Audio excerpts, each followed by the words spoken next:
or welcome back to my channel.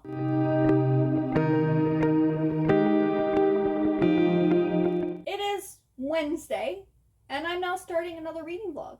I should have started yesterday, but I was kind of distracted. I had a busy day at work, and then our apartment complex is being annoying. But I have gotten more of Babel read. I am actually on page 479, and there's only 544 pages. So I have less than 100 pages left. So I'm hoping to be able to finish this tonight. I'm still really enjoying it, but I feel, I guess, not as invested in the second half because now they're doing their student revolt or revolution or whatever you want to call it, and I get why they're doing it. Kudos to them for trying to stand up for other people, but I'm just not as invested in it now. But it's still beautifully written. It's a very well written book. And then once I finish that, I'm going to be reading Soldier, which is the third book in the Talon Saga by Julie Kagawa. So this is the series about dragon shifters, and we have the Talon Society, which is where the dragons, all the dragons have to be part of the Talon Society, or they hunt you down and kill you. Or we have the St. George Order, which are dragon hunters. So that's the basis for this story. I can't really talk that much about more because then it gets into spoilers. And then I'm also going to be working more on Imaginary Friend by Stephen Chbosky. I've listened to 78 pages, and I only have 3 days left of my loan, and then someone's waiting for it. So I might actually have to physically read this one, which is okay, but I was really enjoying the audiobook. And I could buy it from Audible, but I already bought the book. I shouldn't also have to buy the audiobook. Just my personal opinion.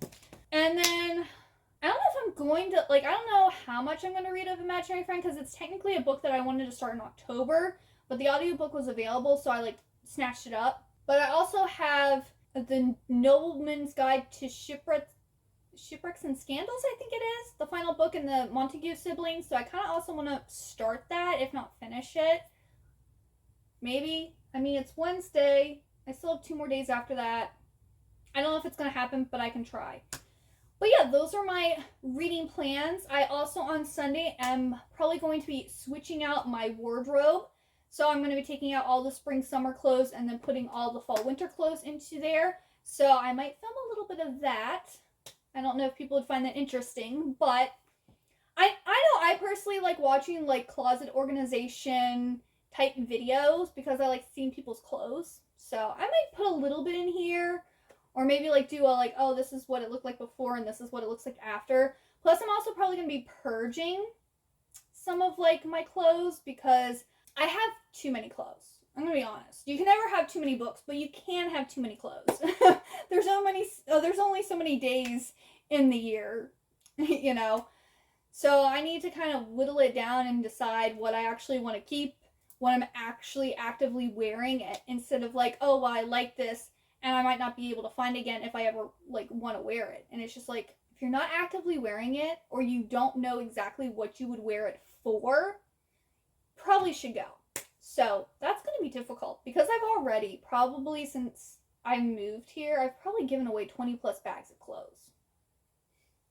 And I still have too many clothes. Of course, I'm also constantly buying clothes, just like books, but you know. We all have our vices. Mine is shopping. But yeah, that's what you can expect from this video, and I will check in with you probably once I finish Babel. I'm watching the new Hocus Pocus too. It's very cheesy so far.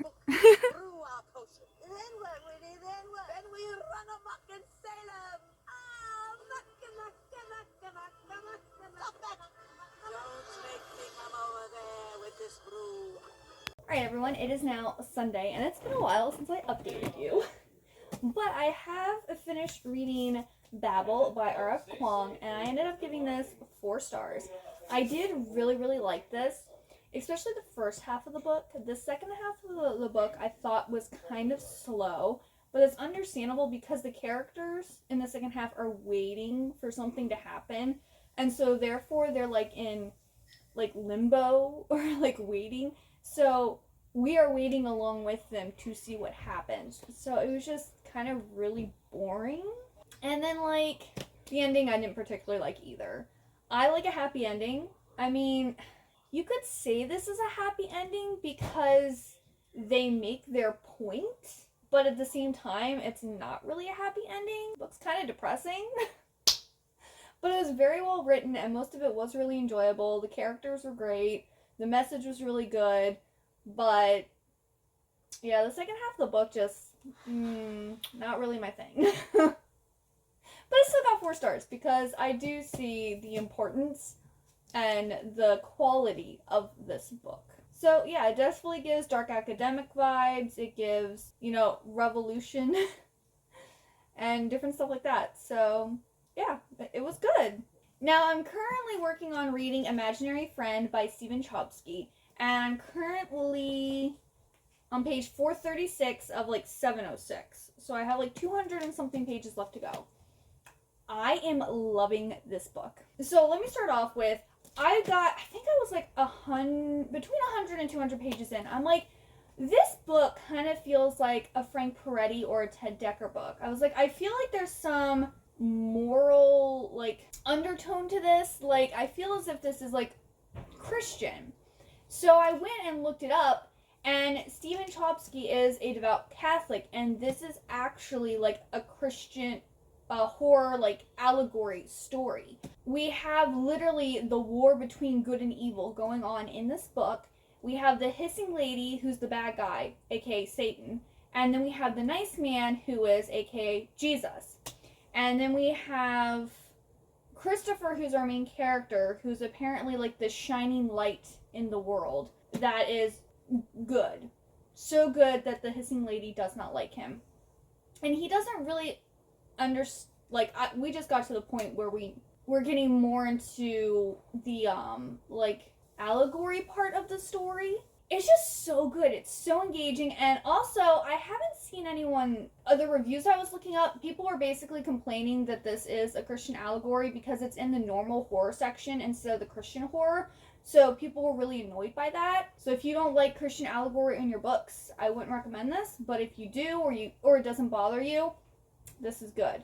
But no one mentioned, this is a lot like Stranger Things. We have a single mom with her son, and her son is hearing voices, and she's being told that he's crazy and weird things are happening. She just wants to take care of her son. All she cares about is protecting her son. And we have a sheriff who is interested in the mom, and he's also trying to protect them and is trying to figure out what's going on. We have his group of friends at school who actually help him build this tree house that he needs to build in these woods. And then we have the imaginary world, which is where the hissing lady lives, and he can travel in between these two worlds, our world and the imaginary world. And the imaginary world is literally our world, but the dream version of it or something like that. So there's literally an upside down, and then basically the apocalypse is happening. And so Christopher, his mom, the sheriff, the nice man are all trying to basically save the world.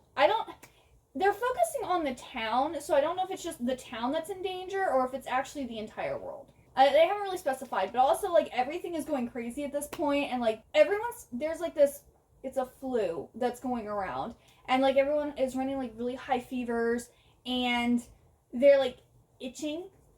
They're itching themselves, and so a whole bunch of people are sick, and if they're not sick, they're attacking each other. There's fights starting.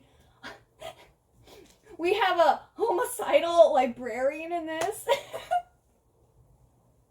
I was oh yeah, make the librarian go crazy. Okay. Oh, and then we also have Mary Catherine, who something interesting's happening to her. Which I'm kind of confused about because this has already happened according to the Bible, but now it's happening again with another girl named Mary. I don't really get that part of it. I don't know, maybe it has something to do with Catholicism, not necessarily biblical, or maybe, yeah, I'm not really sure. She's been off to the side now, we haven't gone back to her recently, but I'm just I'm not really sure how this is allegorical.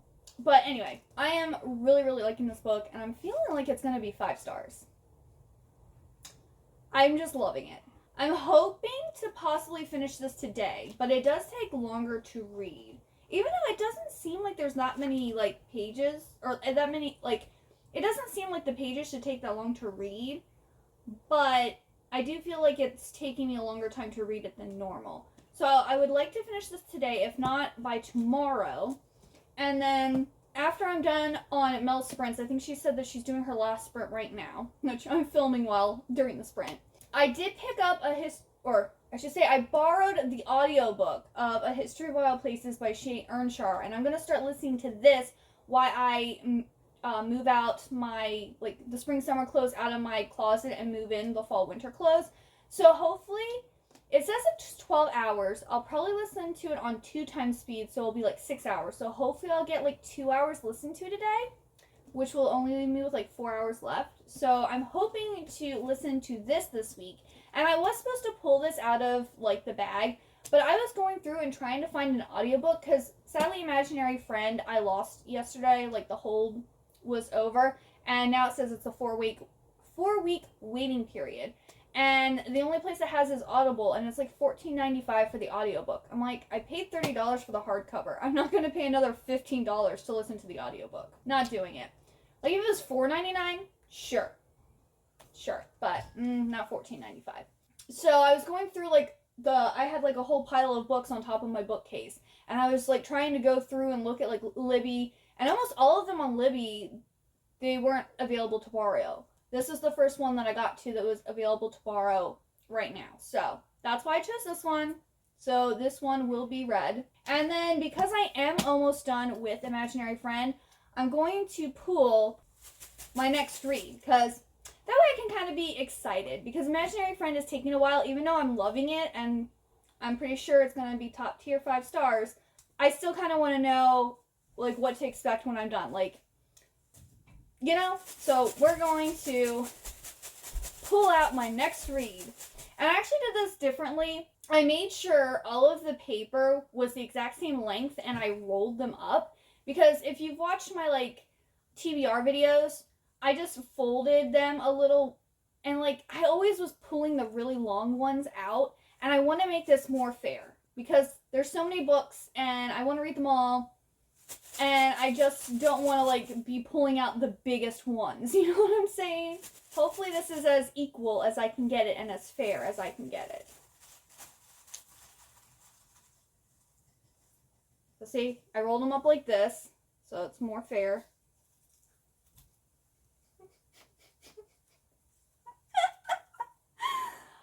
Frozen 2, Forest of Shadows. The world is literally telling me I need to read this book. Because I chose this book back for, I think it was one of J.D. Reid's, like, Polarthon. I'm pretty sure I chose it as, like, a Polarthon read that she did in January or February of this year. And then, I didn't get to it. So I then went and pulled it out of, like, I have probably, I don't know, like 500 options in my standalone box. And I pulled it out of my standalone box. And I didn't read it. And now it's my first draw for October. So the world is telling me I need to read this book. Hopefully that means I'm going to love it. And I shouldn't have been slacking on it or sitting on it for this long. So yeah, after I finish Imaginary Friend, I'll be reading Frozen 2, Forest of Shadows. There's no ands or buts about it. This is what I have to read. So it will be read this year. But it's just so crazy. I'm going to throw it away, though, because now I know. I'm not mad about it. I just think it's, like, really funny that I keep on putting off. And then my first draw is literally like, you need to read this book! Well, I'm going to get to reading more Imaginary Friends. And then I'll probably check in some when I'm transferring out my wardrobe. Kind of maybe do, like, a before and after. And maybe also, because I also need to go through my clothes and, like, get more stuff to donate. Because like I said in an earlier clip, I have too many clothes. So I need to be ruthless, and I need to get rid of stuff that I know I'm not going to wear, because why keep it? You know, I can just donate it and make someone else happy. So, yeah, that's where I'm at. That's what I'm going to do, and I'll check in with you later. All right, so this is the current state of my closet. This is one side. I have, like, my angelic pretty purses. I have, like, pants and skirts. I have like cardigans and outerwear. I have all of my Ivy City Co dresses and then like my other dresses. And then I have tops and then some like fancier coats that I normally don't wear, but I'm not going to get rid of because I like them. And then we have this side of my closet that's basically all of like my alternative fashion. So I have like Fairy K, Disney, anime, gothic, Lolita, and then these here are like super fancy dresses. Like I have three really fancy like Disney dresses. I have this beautiful Ivy City Co dress that I plan to wear on my birthday. Don't know what I'm doing yet since that's in March of next year, but. And then I have this giant pile here of stuff. And then I have a whole bunch of my alternative bags and purses and one top hat that's really fancy that I got from Etsy like years ago. And then I have tons of my purses up here. Most of these are like Coach, Dooney and Brooke, Kate Spade, you know, all that good stuff. But I'm only going to be going through the clothes to purge and like switching in and out. I'm not going to be purging any like purses or hats and stuff like that because I did that previously and I haven't really gotten a lot more to like have to purge them. I know it looks excessive, but I like all the ones that I have left and I don't think I can part with them. But the clothes I need to be ruthless about. So I'm going to go through what I have here and then I'll start getting my boxes that have my fall and winter clothes in them and then slowly like purging that and then switching the bins out. So yeah, that's the plan. That's what I'm going to be doing for the next few hours. Wish me luck. Alright, so here is the finished product. So I moved the dresses over here. So these are all the dresses. Then we have the bottoms, the outerwear, and then all of the sweaters and tops. All of that there. Then this looks mostly the same because it was mostly like sweaters and cardigans anyway. But my gothic section got a little bigger. So yeah, there's that. Lolita section stayed the same. And then like my kigurumis and some really heavy like type of stuff. I'm not hanging them up. They're just gonna chill out there. And then there's the bag of stuff that I'm donating. There's not as much stuff to donate as I would have liked, but I got almost a whole bag full. So I'll take that as a win. And I also listened to 67 pages of A History of Wild Places, which is, it's interesting. I don't know, I want to say like I'm enjoying it, but like there's this detective who has this ability to touch things and he can like see where people have gone and like the steps they made, and he has some type of telepathy basically with objects, and he's looking for Maggie St. James. And then there's this like cult or society that is up there in the woods somewhere where Maggie disappeared, and we're getting Calla, Bee's, and Theo's point of view about what's going on in there, and they all think that if they leave this community they're gonna die of some sickness. So yeah, I don't know what that's all about. But actually, I read a book by Ted Dekker, The Girl Behind the Red Rope, and they believed the same thing. They were like living in this community, and they believed that if they left the community that they would die of some plague that was like out in the world. And yeah, that was incorrect. So yeah, it's interesting, but it is very similar to something I've read before. So I'll keep you updated on that.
My heart is racing so quickly right now. Like, I still have over 200 pages to go, and like, so much is happening. Alright, it is now Monday, and I have finished Imaginary Friend at 2 a.m. this morning. I was just like, I normally go to bed at 1 o'clock, but I was like, I have to finish this book. No ands or buts, I have to get this book read. So, I did it. And this book had me in a chokehold. It had me on the edge of my seat. It had me sitting on pins and needles. And let me just say, who I thought the hissing lady and the nice man were is completely wrong. I was completely wrong. I was deceived, as it were. Yeah, when that was finally revealed, I was just like, what? Cannot compute. But yeah, this was a very, very good book. Like, it's horrifying. All of it. Like, it's probably one of the most horrifying books I've ever read. The other one that I read that was also super horrifying, that's Christian fiction, was The Oath by Frank Peretti. That one.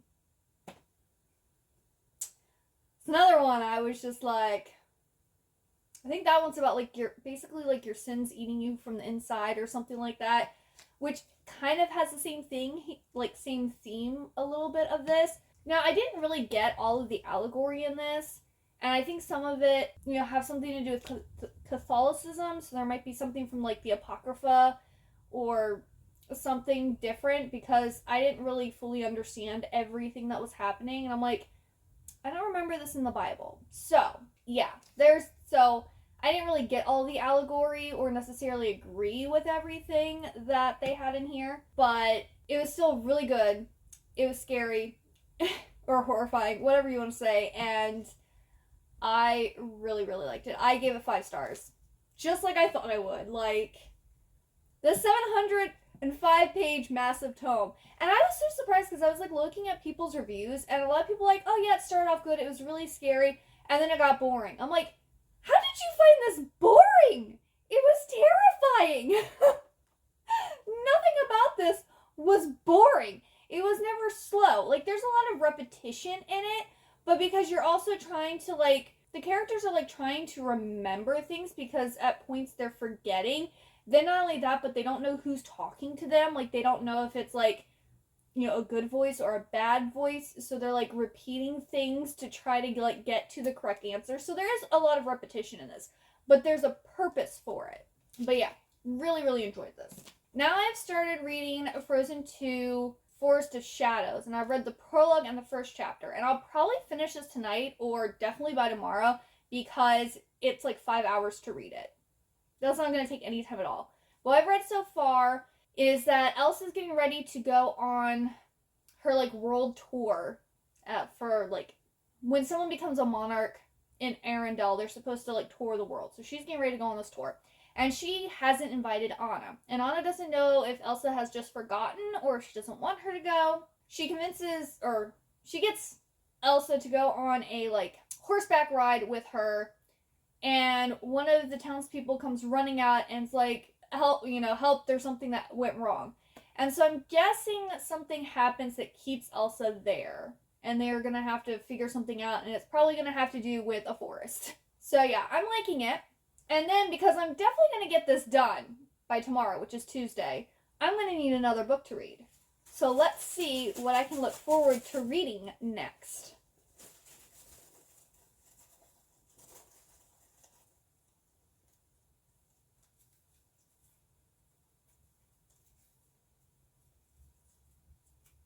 Oh, okay. Velvet Was the Night by Silvia Moreno Garcia. Okay, that's a good one. I lost my paper. It was at the very bottom of my pile, but I've got it. This is the next book, and this is also really short, so I'm probably going to be able to read another one after this week. That's crazy. It says, Velvet Was the Night is an edgy, simmering historical novel for lovers of smoky noirs and anti-heroes. And I guess I'll find out more about it when I start reading it tomorrow. I don't know if this is like, if you look at the picture there, it looks like there's eyes in the wall. That's creepy. I wonder if that has anything to do with it. So yeah, how many pages is this one? Oh, this is less than 300 pages. I might might be able to actually read this tomorrow, depending on how quickly I finish Frozen 2. Yeah, this is a good pull. I really want to read this. I love all of her books. So, yeah, I'm going to get to reading more Frozen 2. Hey everyone, it is now Wednesday, and I haven't read as much as I wanted to. Well, at least of Frozen 2. I stayed up later on Saturday and Sunday nights, and I didn't get my normal 8 hours of sleep, so I was kind of like really exhausted last night, so I went to bed around 11 o'clock. And also, for whatever, I think my husband turned on the heat this past weekend, and starting yesterday afternoon, I have a tickle inside my right nose. Just the right nose. The other nose is fine. I feel perfectly fine in every other way except I have this tickle. And yesterday was making my nose run a lot. And then today it's just making me sneeze a whole bunch. Don't know what's going on there. Maybe like the dust in the vents or something.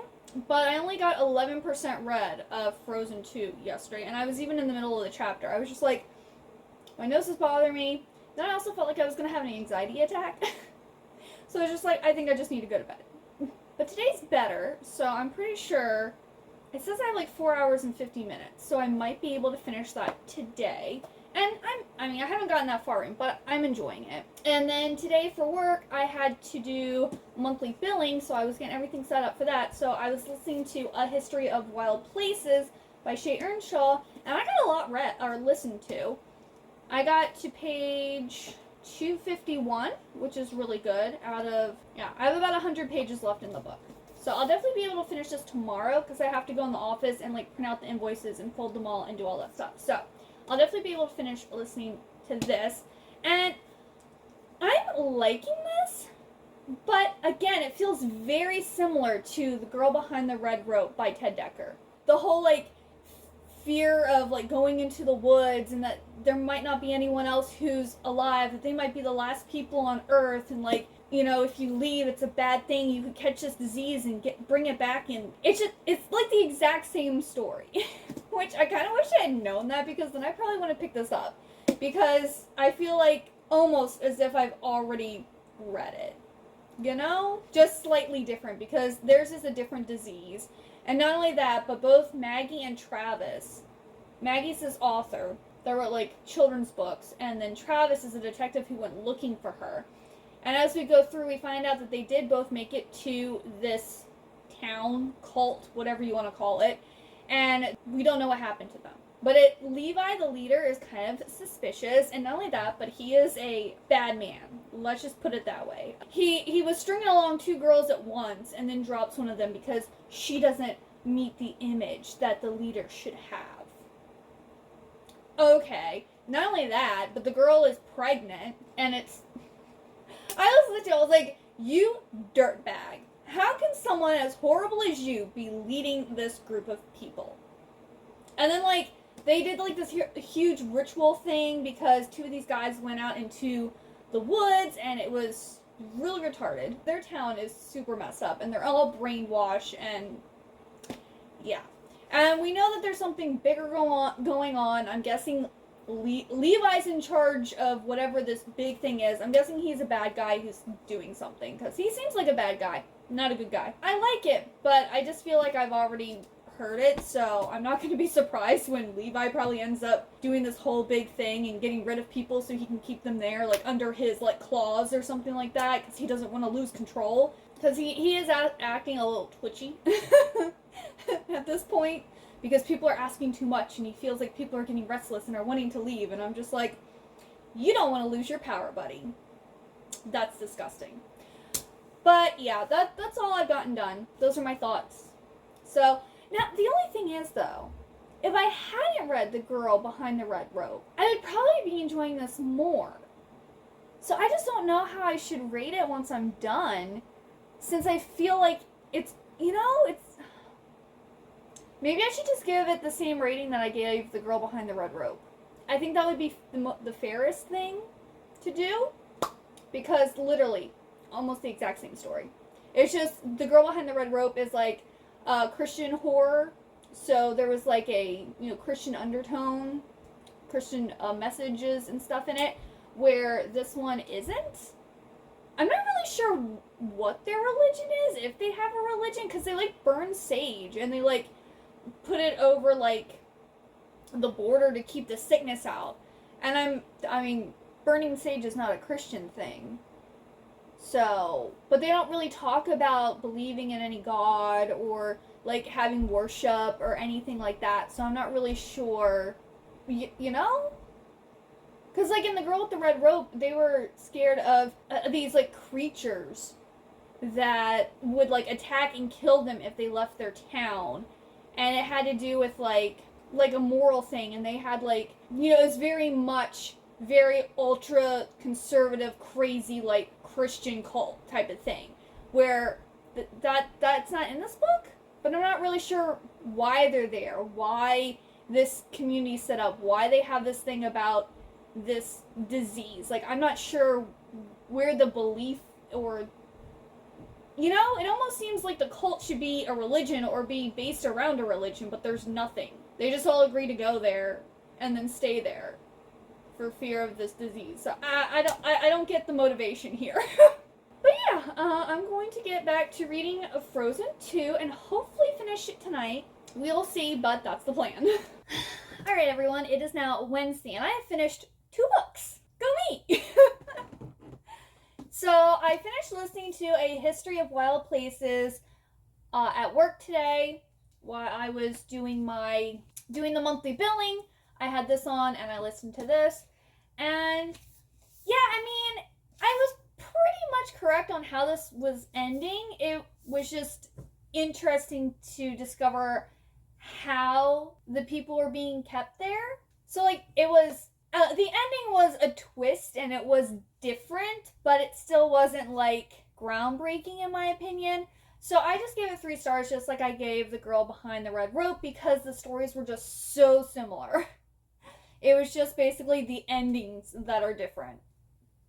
But like, I wouldn't say that this ending was amazing or that I particularly cared about it. So yeah, I mean, it was a good book, but I'll probably end up unhauling this book because I'm never going to read it again. And The Girl Behind the Red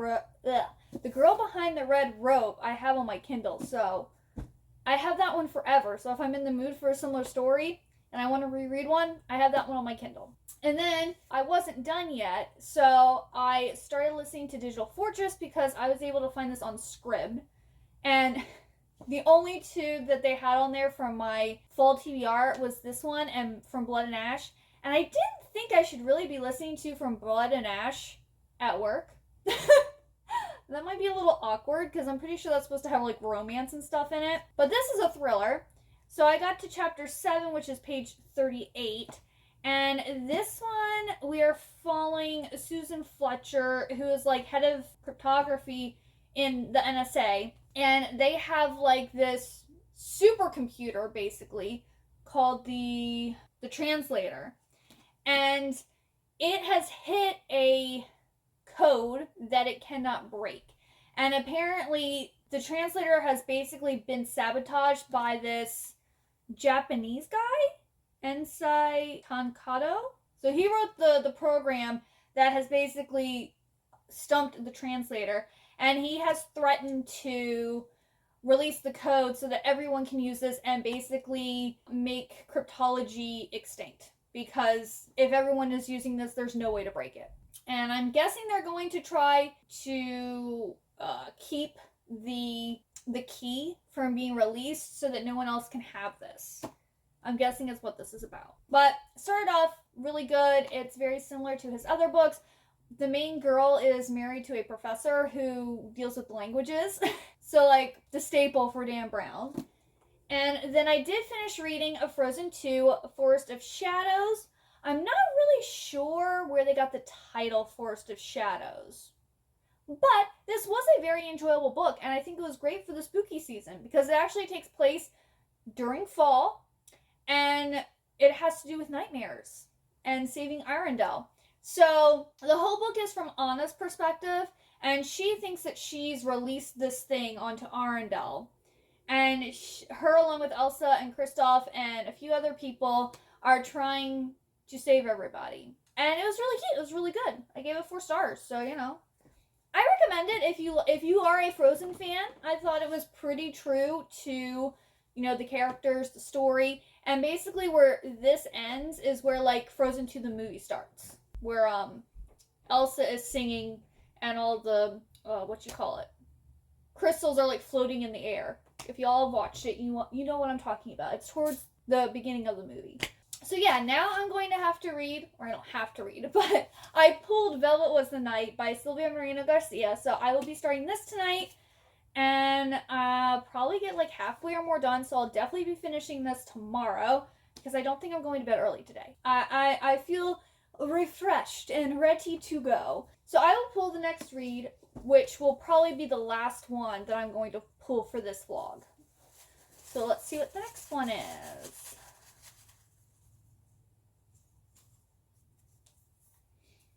Never Contented Things. Alrighty. I've been wanting to read this book and I just haven't gotten it yet. So just to show you, I'm not lying. Yes, I pulled Never Contented Things by Sarah Porter, and this is like a dark fairy story. It says, Prince and his fairy courtiers are staggeringly beautiful, astonishingly cruel, and exhausted by the tedium of the centuries.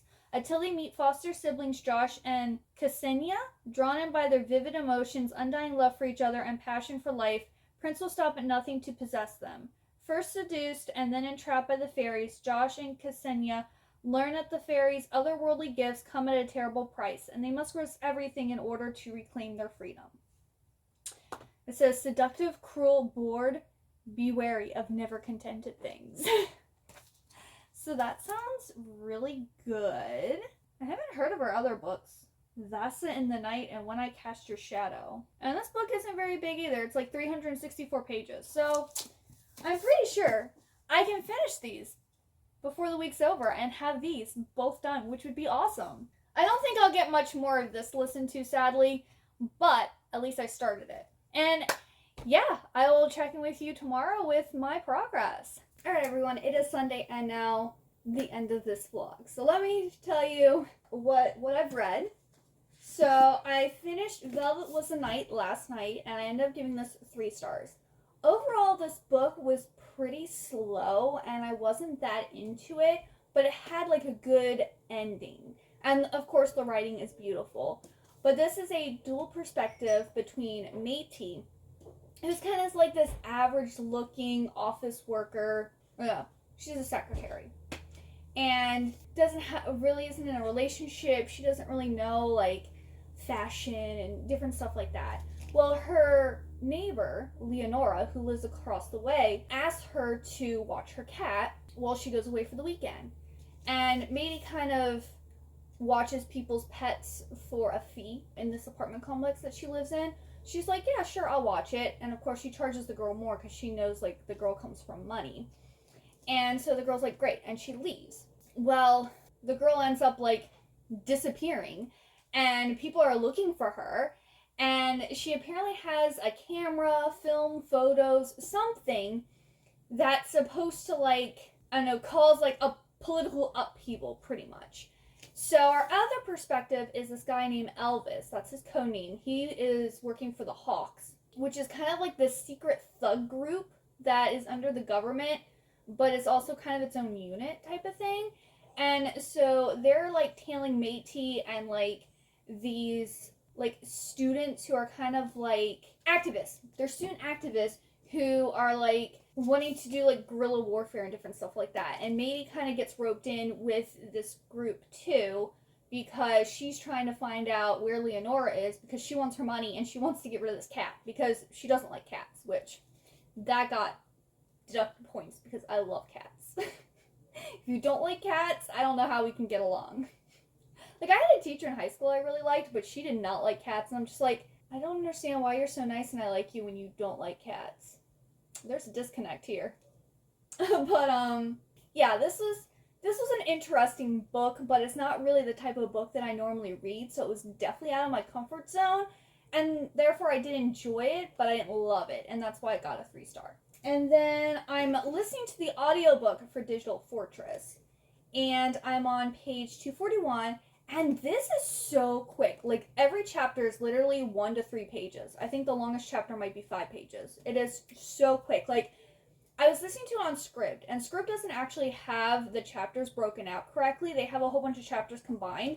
So I thought I was, like, not that far into the book, and then I went and got the Libby. It was available to borrow on Libby, so I got that, and then I realized, wait, and I was like, wow, I'm, like, over halfway into the book, and I've only listened to it for like 3 hours. I mean, I'm listening to it on 2 times speed, but still, it's like flying. This one here, I already talked about what it was about. This is like a conspiracy thriller. That's what Dan Brown writes, is conspiracy thrillers.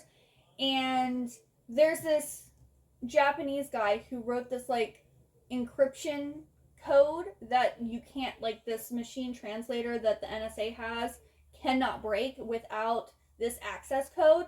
So people are looking for this access code, and there's also like a mole in the NSA who's like trying to stop them too, and it's really good. I love Dan Brown.